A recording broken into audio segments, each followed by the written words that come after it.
Olá a todos, vamos então começar agora nossa aula 2, nossa aula sobre a estrutura e o funcionamento do SUS.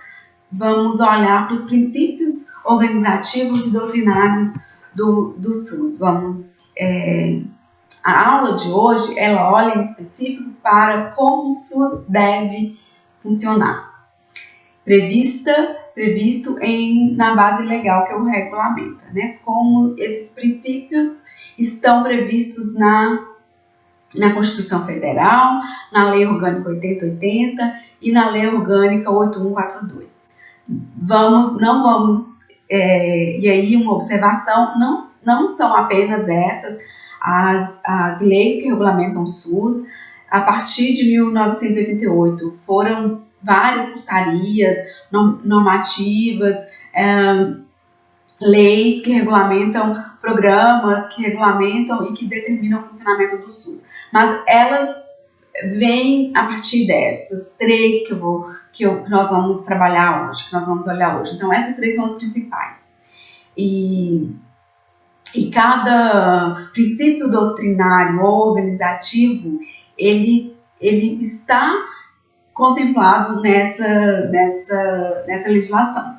Então, por isso que nós vamos olhar para elas. É claro que parte desses princípios, eles acontecem na prática. O SUS, existe um SUS real, que tem vários desafios. Existe o SUS constitucional, e o SUS real, que tem vários desafios, mas que tem vários avanços. E os avanços desse sistema se devem exatamente a essa história do movimento pela reforma sanitária, essa conquista do movimento pela reforma sanitária, que está registrado e determinado nessas legislações, né? Grande parte das reivindicações do movimento está prevista nessas legislações. O contexto histórico, os lobbies, alguns governos, eles dificultam ou eles facilitam a implementação desses princípios. Então, não é tão simples para nós brasileiros termos esses direitos reconhecidos na prática. Mas o SUS, eu preciso dizer, o SUS é um grande avanço. Já termos o reconhecimento da saúde como direito de toda a população brasileira já é um grande avanço, né? Como nós vimos na aula passada. Nem sempre foi assim. Um outro avanço é a própria noção de saúde que está presente no escopo dessa legislação. A premissa de que a saúde ela não é ausência de doença. Portanto, as ações das políticas de saúde, a agenda estratégica do SUS, ela não deve estar apenas centrada no hospital ou centrada e preocupada apenas com especialista para atender determinadas doenças ou no médico.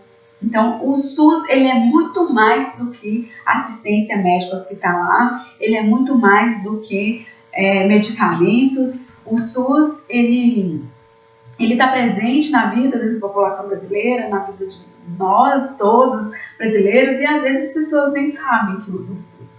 Então, o SAMU é um ganho do SUS, é uma conquista e é parte do SUS.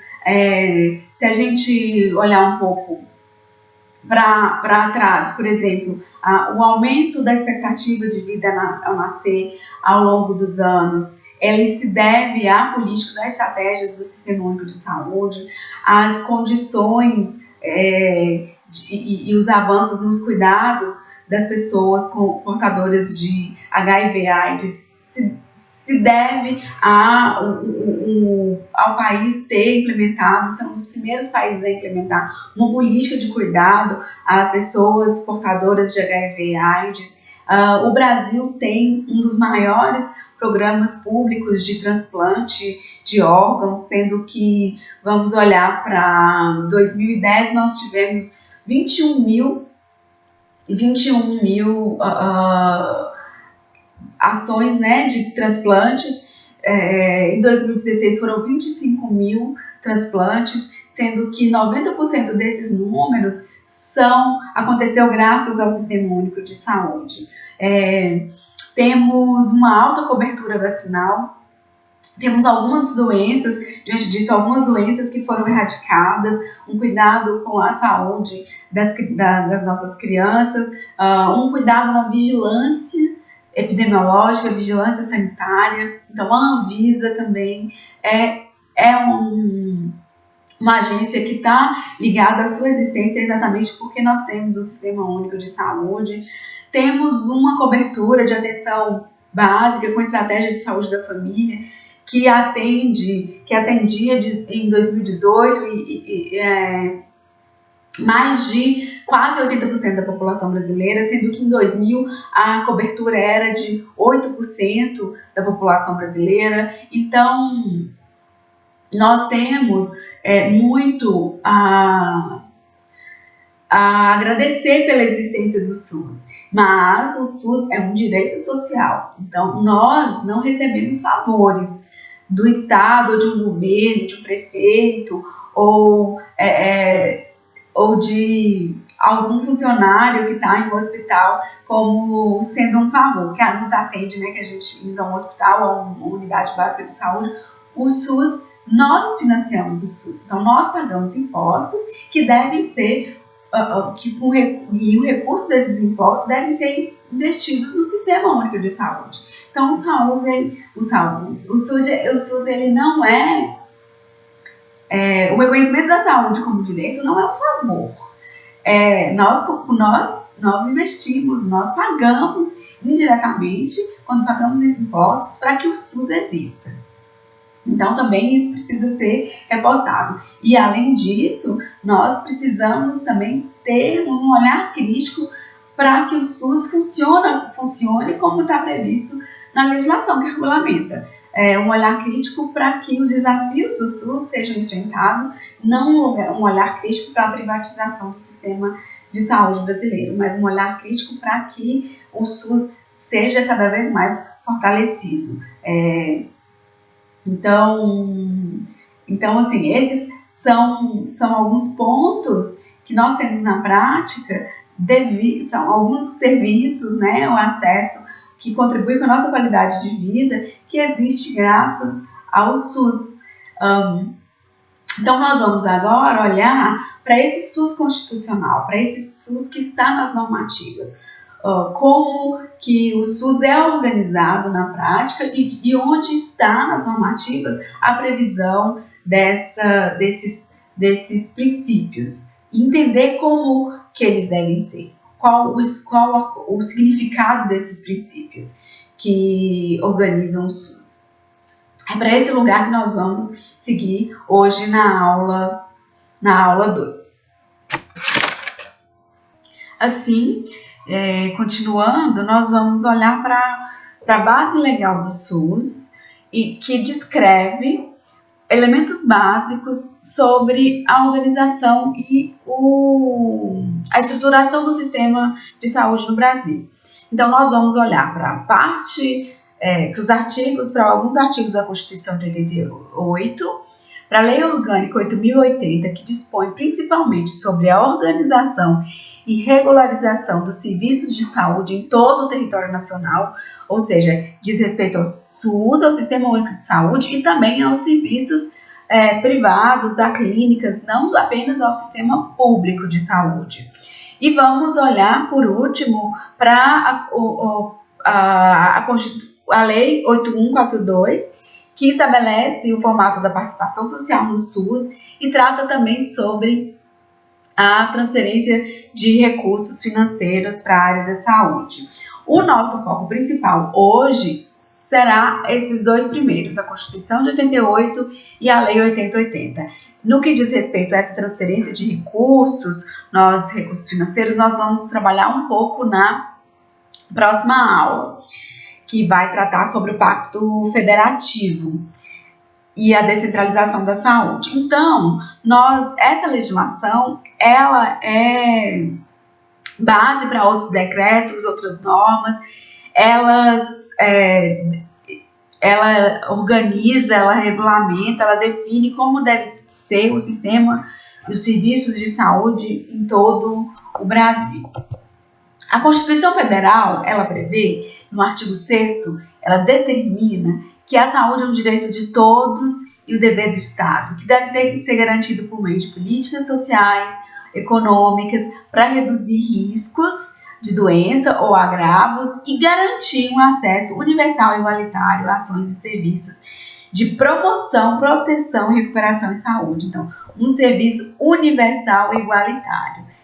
Aqui estamos resolvendo uma dívida com a parte da população brasileira que não tinha o direito à saúde reconhecido nos períodos anteriores.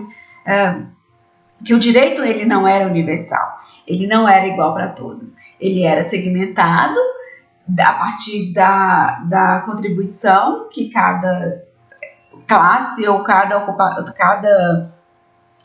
trabalhador, ocupação, né, que cada trabalhador estivesse no mercado de trabalho, e era só reconhecido a quem contribuísse com a Previdência Social, com o INPS. O artigo 2, ele vem dizer ainda, o artigo 198, ele vem dizer ainda que as ações e serviços de saúde eles que devem integrar uma rede regionalizada e hierarquizada. Então, esses dois são outros dois princípios do SUS. Nós tivemos o primeiro princípio, que é a saúde é universal, ela deve ser garantida como direito universal a todo brasileiro.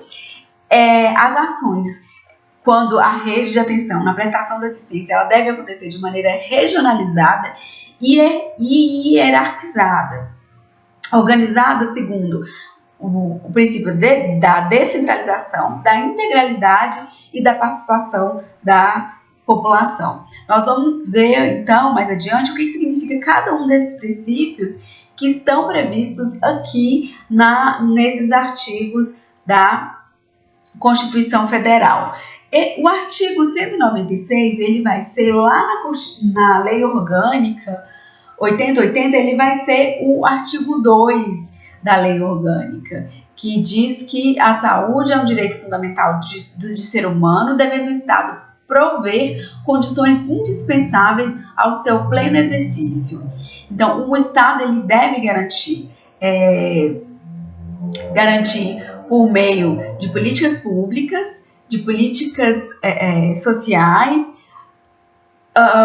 e econômicas, esse direito à saúde de toda a população brasileira. E é um direito que vai garantir acesso a serviços de promoção de saúde, proteção de riscos e recuperação.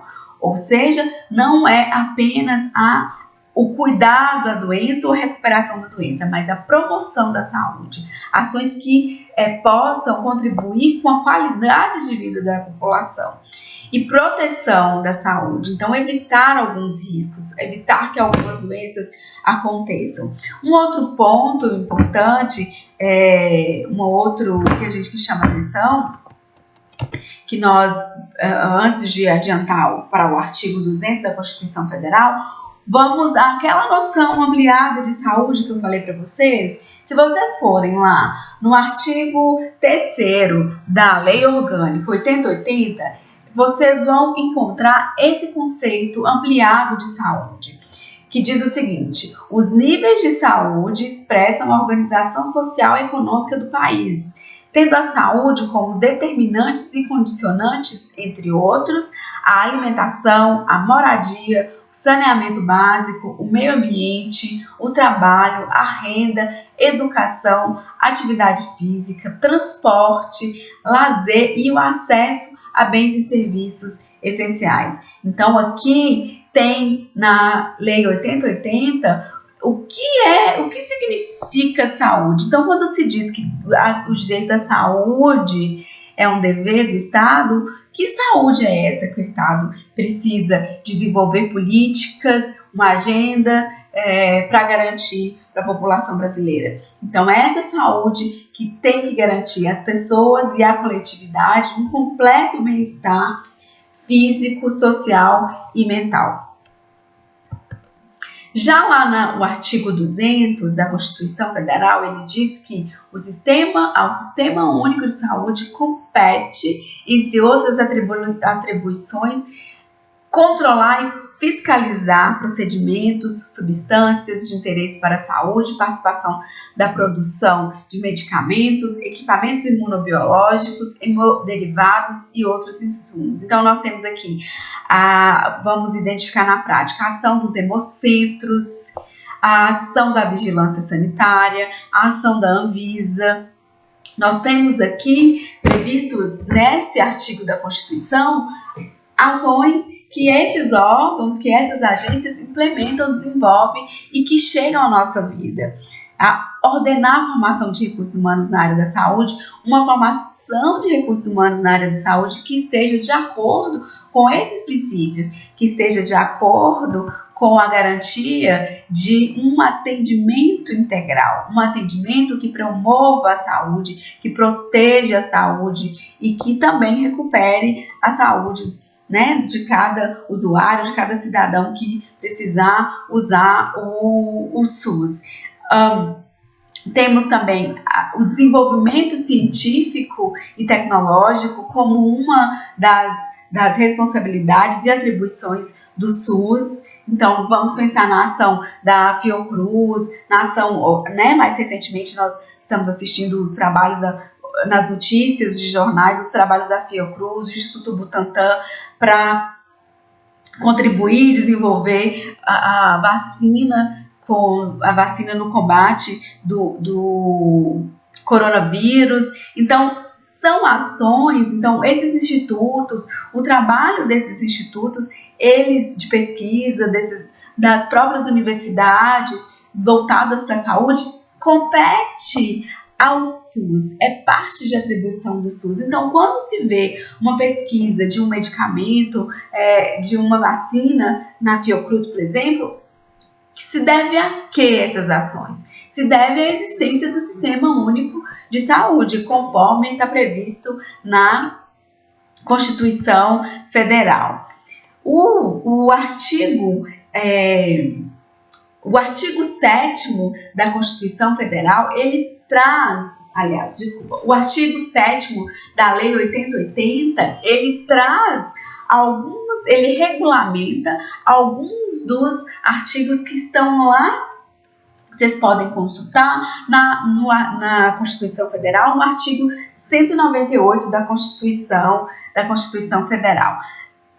Então, vamos aqui, porque nós vamos encontrar aqui também, nesse artigo, como que o serviço de saúde, como que o SUS deve ser organizado, quais os princípios do Sistema Único de Saúde. Então, aqui, a universalidade do acesso, nós já falamos um pouco sobre isso, a integralidade da assistência, que deve ser articulada e contínua com ações preventivas, não apenas curativas, ações não apenas individuais, ou seja, não é garantir que o usuário tenha apenas uma consulta com um especialista ou com um médico, mas garantir ações coletivas nessa integralidade. Então, é preciso que os espaços sejam cuidados, os espaços de circulação sejam cuidados. Por exemplo, quando o agente comunitário de saúde ou o agente de endemias vai em cada casa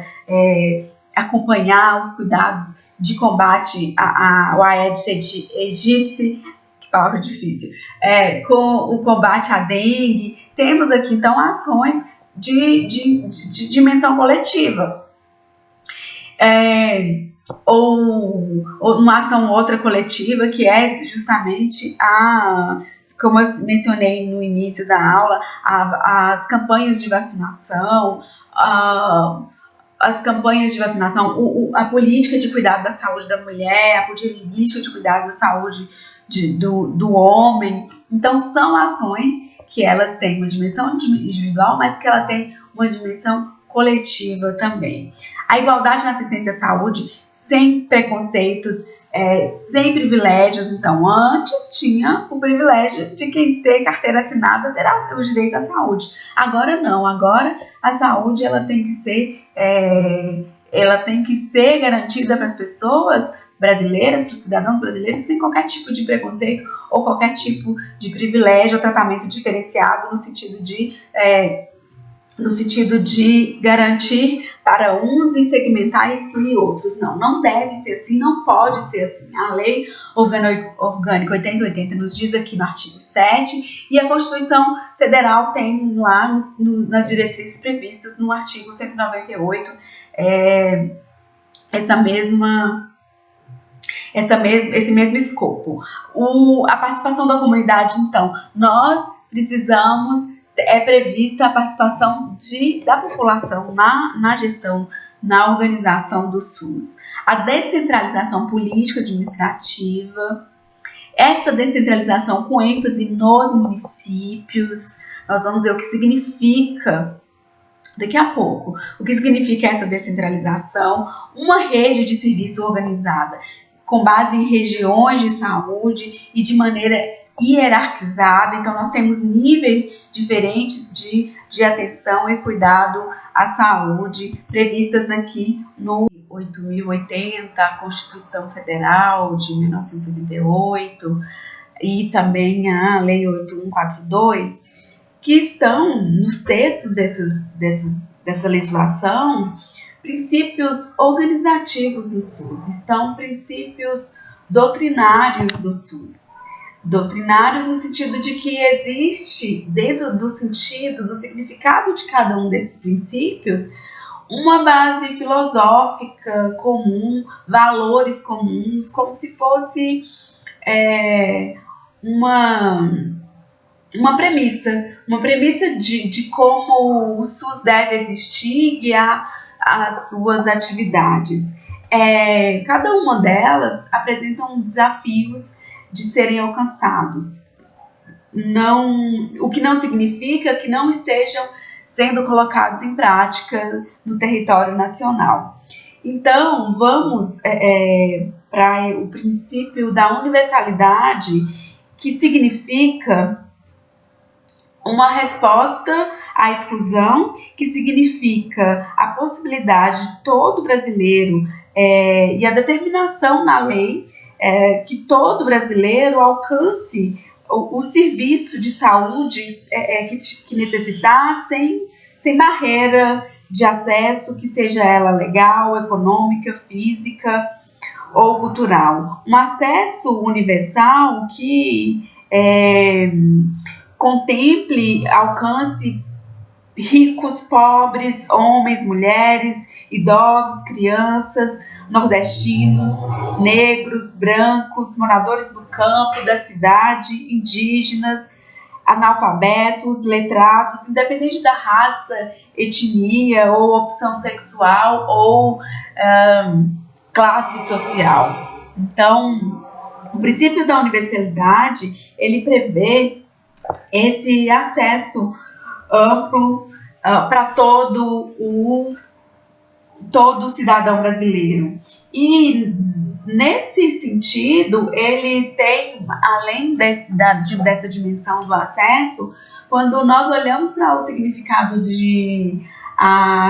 sentido de saúde, e todo o texto que vem antes do princípio, ou está ali junto com o princípio da universalidade, um texto que afirma que o Estado precisa desenvolver, deve desenvolver políticas econômicas e sociais como intervenções para a garantia do direito à saúde. Essas contribuições, elas não estão apenas na assistência ou apenas no campo da saúde, mas tem um diálogo com outras áreas, por exemplo, a garantia de emprego, o acesso à terra, a garantia de moradia de qualidade, um ambiente protegido, um meio ambiente protegido, políticas econômicas, educação, lazer, então, que são medidas que integram e que determinam que são capazes de, se bem trabalhadas, se realizadas, elas são capazes de reduzir o risco de doenças ou risco de algum agravo à saúde da população brasileira. Então, a universalidade, ela diz respeito ao acesso a ações e serviços de saúde, mas ela diz respeito também à garantia de condições de vida digna para a população brasileira. E um país como o nosso, que quando se diz que o sistema de saúde deve ser igualitário, que deve atender a todos sem discriminação ou preconceito, ele esbarra em todas as desigualdades que nós conhecemos. Então, a partir daí, o sentido, né, esse sentido de universalidade e de igualdade, ele conversa e está ligado com o princípio da equidade. O princípio da equidade, ele está muito ligado a uma dimensão de justiça social. Uma dimensão de justiça social que quer dizer que igualdade é importante para todos, mas é preciso olhar para as grandes desigualdades que existem no país. Desigualdades que podem impedir que as pessoas sejam consideradas e tenham uma vida digna, ou que seja um impedimento para atingir a igualdade. Então, a partir daí vem a importância dessa noção de equidade, que admite que é necessário atender desigualmente os desiguais, priorizar com ações para atender aqueles mais vulneráveis prioritariamente, para que assim alcance a igualdade. Então, a equidade diz respeito à necessidade de tratar desigualmente os desiguais. É um modo de alcançar igualdade de oportunidades. Por exemplo, se nós temos um bairro em uma cidade, 2 bairros, um bairro com um índice de mais na periferia, um bairro com uma vulnerabilidade maior, onde residem pessoas com menos poder aquisitivo, que correm o risco de não ter uma alimentação de qualidade, e um outro bairro que nessa mesma cidade de classe média alta, que tem uma população que tem acesso a saneamento básico, que tem acesso à alimentação, alfabetizada, letrada. Então, e o município precisa implementar unidades básicas de saúde para atender essa população. Por onde começar primeiro? Começar primeiro por quem tem maior necessidade, e aí atendemos, olhando por esse lado, aí atende-se ao princípio da equidade, porque naquele momento a prioridade tem que ser a população que reside, no nosso exemplo, né, a população que reside no bairro mais vulnerável, com mais vulnerabilidades, que demanda prioridade no cuidado. Já a integralidade, ela é concebida como um conjunto articulado de ações e serviços de saúde voltados para promoção de saúde, prevenção de doenças, para medidas de recuperação e cura, ações que sejam individuais, mas também que sejam coletivas, nos diferentes níveis do sistema de saúde. A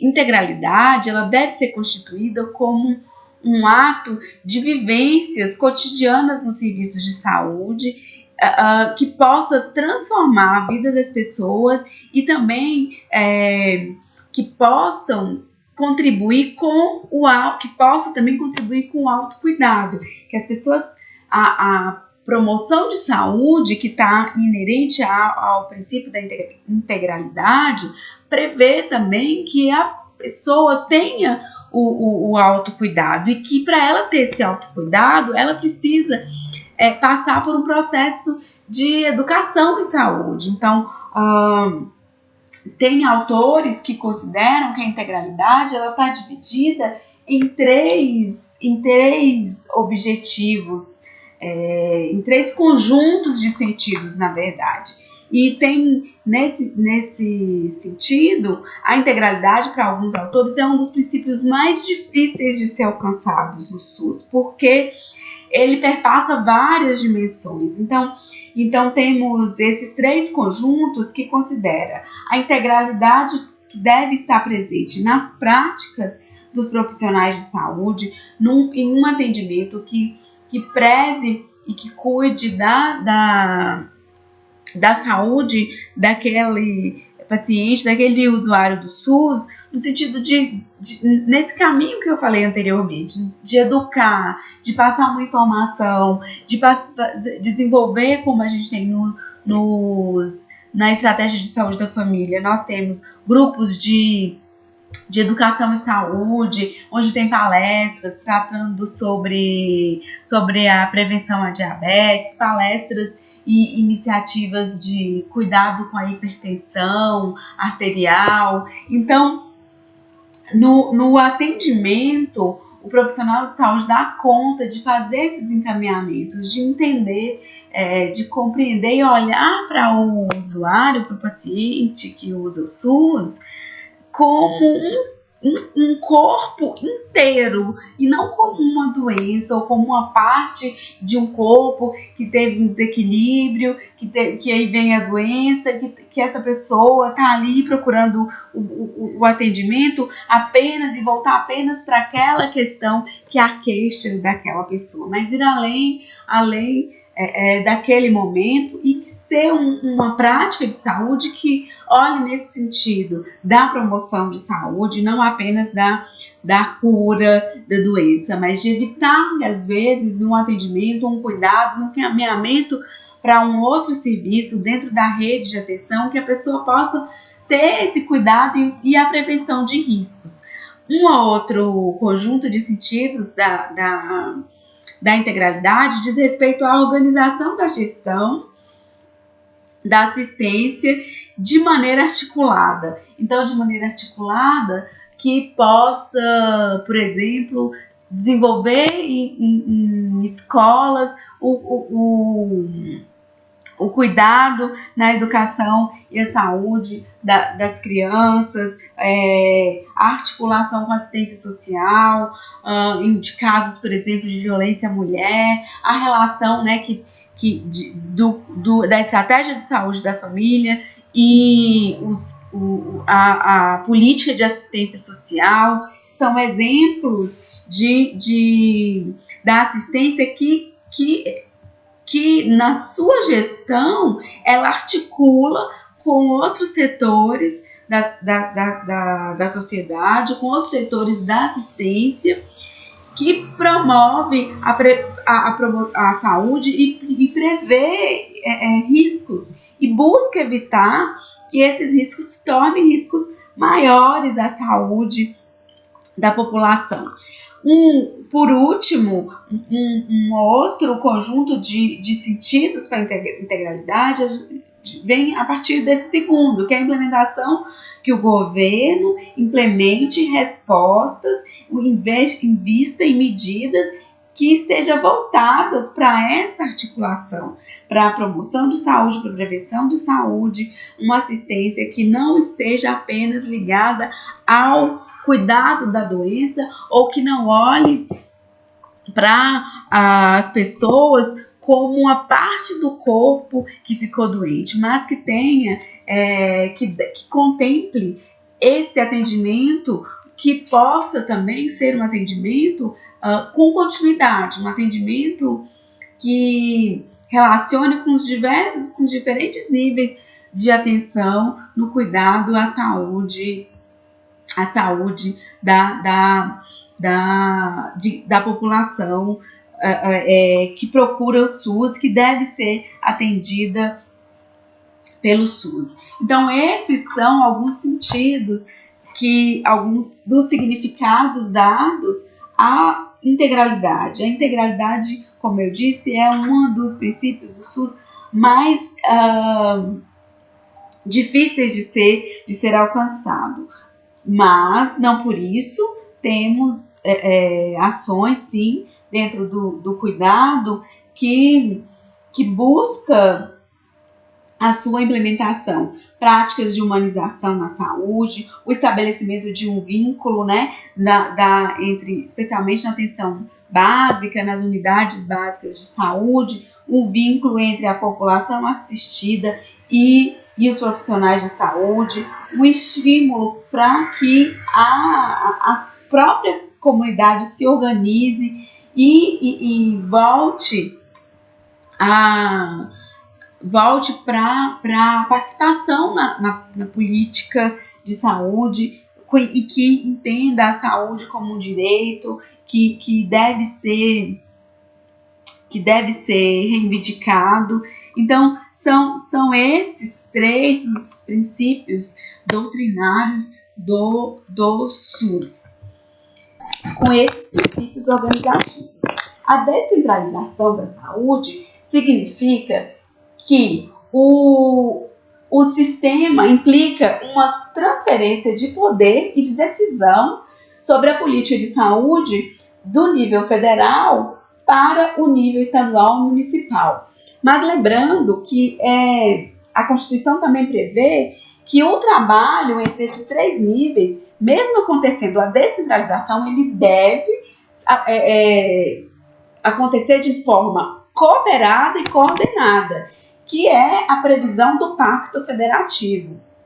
Então, essa transferência, vamos lá. O município agora, ele tem maior destaque na gestão dos serviços de saúde, ele vai aumentar as responsabilidades para a gestão dos serviços de saúde e assim a descentralização ela busca adequar o SUS às diversidades regionais de um país como o Brasil, que é continental, um país com muitas diferenças, um país com diferenças epidemiológicas, econômicas, sociais, desigualdades, e que quando a gestão está próxima, passa para o município, essa diversidade, o município conhece, está mais próximo ali, o gestor municipal está mais próximo dessas questões para administrá-las.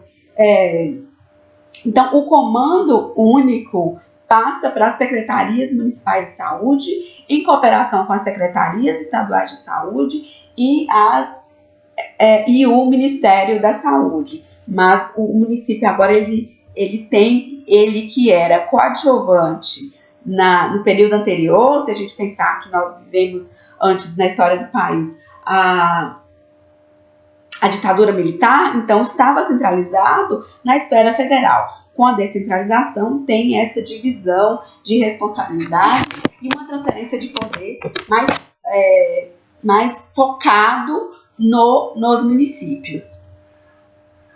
A regionalização e a hierarquização dos serviços de saúde, do SUS, está ligada também a um trabalho de redes em saúde. Então, antes, vamos entender como que são definidas as regiões de saúde. As regiões de saúde devem se considerar limites geográficos, a população que vai ser atendida, o rol de serviços a serem ofertados, a responsabilidade e critérios de acessibilidade, uma escala de serviços para a formação de uma região de saúde que trabalha nesse formato de redes, né? Então, a região de saúde, vamos pensar o estado de Minas Gerais, ele é dividido em regiões de saúde. Dentro dessas regiões de saúde, nós temos municípios sede de micro e sede de macro região. Então, um município como Montes Claros, na região norte, na macro região norte de saúde, o município de Montes Claros ele é a sede de micro. Então, ele tem um rol de serviços a ser ofertados, ele tem densidade tecnológica, ele tem um número maior de população. Então, o município de Montes Claros acaba sendo referência para os municípios menores que, na hierarquização dos serviços, acaba atendendo ou não atende por todos os níveis de assistência que estão previstos na Constituição. Dito isso, nós passamos então para a hierarquização. A hierarquização, ela divide, o princípio da hierarquização, ele divide os serviços em 3 níveis diferentes de complexidade. E esses níveis diferentes de complexidade não quer dizer que um nível é mais importante do que o outro, mas que, primeiro, que cada um deles tem responsabilidades para atender a população diferentes, né, dentro do serviço, da gestão do serviço, e tem uma densidade tecnológica diferente também. Dependendo e organizando essa rede da assistência. Então, nós temos a atenção primária ou atenção básica, que tem uma densidade menor tecnológica para atender a população, em seguida a média complexidade, e no topo da pirâmide, se a gente pensar em uma pirâmide, nós temos o nível que tem uma densidade tecnológica maior, que é a alta complexidade. Então, a atenção primária é a entrada, pode ser entendida como a entrada da população nos serviços de saúde. É o primeiro nível de atenção no interior do sistema de saúde. Engloba ações de caráter individual e coletivo, que envolve a promoção, a prevenção a promoção de saúde, a prevenção de doenças, diagnóstico, tratamento e reabilitação. Existem problemas de saúde que eles não dependem de uma alta tecnologia, de uma densidade tecnológica mais avançada, mas que pode ser aqui resolvido na atenção primária. Há autores e é praticamente um consenso entre os autores que estudam a saúde no país, de que na atenção básica, na atenção primária, resolve-se 80% dos problemas de saúde da população brasileira. Então, é exemplo de serviços de atenção básica: clínica médica, pediatria, o trabalho com a saúde da mulher, tem uma equipe. Então, está aqui na atenção primária, o que a gente conhece na prática, todo mundo conhece, a estratégia de saúde da família. Já os casos mais difíceis, com a complexidade que depende de os serviços ambulatoriais mais especializados ou hospitalares, vai estar na média complexidade. A média complexidade, ela é composta por serviços que visam atender problemas da saúde da população que dependem e que demandam de profissionais mais especializados ou uso de um apoio diagnóstico e terapêutico com uma densidade maior tecnológica. Então, um exemplo é cirurgias ambulatoriais especializadas, patologia clínica, exames de ultrassonografia, são exemplos de serviços que estão na média complexidade. Já a alta complexidade são o quê? São serviços de alto custos, serviços que envolvem, por exemplo, então, terapia renal, oncologia, são serviços que estão localizados, então, no nível mais alto de complexidade, que depende e que demandam de uma tecnologia alta para ser atendida. Normalmente, os municípios menores do país, é mais comum ele responder pela atenção básica, pela atenção ou atenção primária, que é a mesma coisa. E aí ele tem os municípios maiores, nessa lógica de regionalização, esse município menor que atende pela atenção básica, ele tem os municípios maiores como referência para outros níveis de maior complexidade para atender a população. Então, assim é constituída, né, essa rede regionalizada e hierarquizada de atenção à saúde na gestão do SUS. Por fim, chegamos no princípio da participação da população, da participação da comunidade e o controle social. Que está prevista, então, onde quem regulamenta essa participação da comunidade é a Lei 8142, que traz quais são as instâncias que e formaliza essas instâncias para que a população possa participar e exercer o controle social no que diz respeito às medidas, às políticas, à agenda política, no que diz respeito aos investimentos na saúde. Então, o SUS, segundo a Lei 8142, possui 2 instâncias colegiadas de participação popular, e em cada esfera de governo, então nós temos os conselhos de saúde em cada esfera de governo e temos as conferências de saúde também em cada esfera de governo. Lembram vocês que quando a 8ª Conferência de Saúde, a 8ª Conferência Nacional de Saúde, ela foi a primeira que teve grande a participação popular, e então, né, no texto ao final é previsto que a participação popular tem que acontecer relacionada com a gestão do sistema de saúde, relacionada com a política de saúde, o planejamento, a execução e a avaliação das ações de saúde nas diferentes esferas de governo. Então, os conselhos de saúde, eles são instâncias representativas, organizadas de forma que é prevista na composição metade 50% representantes de usuários, ou restante dividido entre representantes da gestão, trabalhadores de saúde e prestadores de serviços privados. Os conselhos de saúde, eles devem reunir em caráter permanente, deliberativo, de modo que possa influir na formulação de políticas da área de saúde, exercer o controle, a avaliação, como eu disse, o acompanhamento sobre a execução das ações e políticas de saúde, e inclusive na dimensão financeira e administrativa. Então, o diálogo muito forte, né, entre a participação da população e a descentralização dos serviços. As conferências de saúde,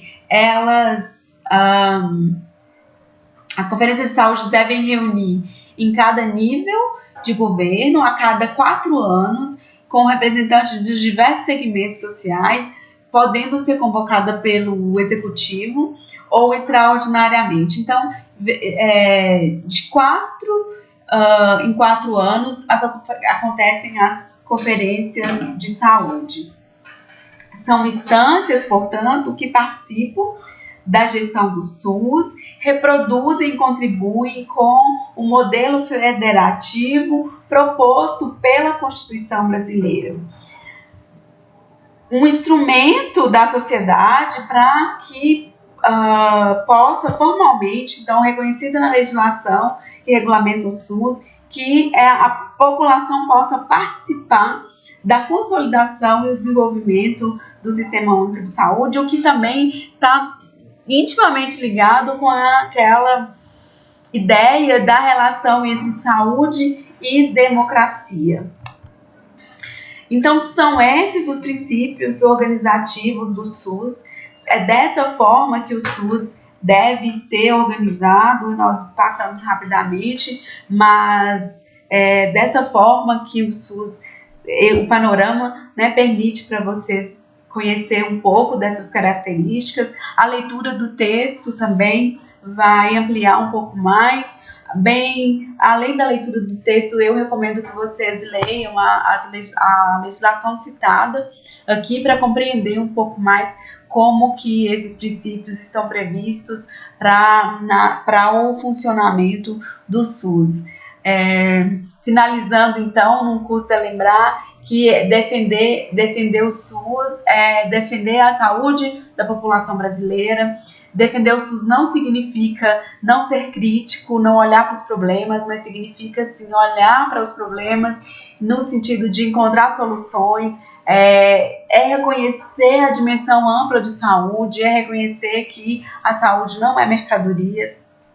Então, ainda mais nos tempos em que estamos vivendo, cada vez mais urgente é que a população brasileira defenda o Sistema Único de Saúde e reconheça o quanto ele é importante para a vida de cada um de nós. Finalizamos então hoje a aula 2. Recomendo para vocês que leiam os textos, em seguida participem do fórum. Caso tenha alguma dúvida, pode entrar em contato comigo por e-mail, que eu busco respondê-los. Além disso, temos o fórum Tira Dúvidas também, que vocês podem colocar as dúvidas que eu tenho sempre o cuidado de estar atenta ali, olhando o fórum e respondendo e tirando as dúvidas de cada uma de vocês. Bons estudos e até a próxima aula, quando nós vamos tratar sobre o Pacto Federativo e a gestão da saúde.